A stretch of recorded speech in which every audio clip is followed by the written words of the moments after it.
Display shows the current internal temperature of the refrigerator in degrees Celsius.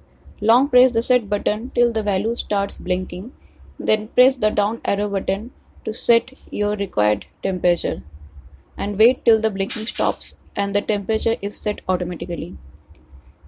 Similarly, you press the set button for long till the value starts blinking.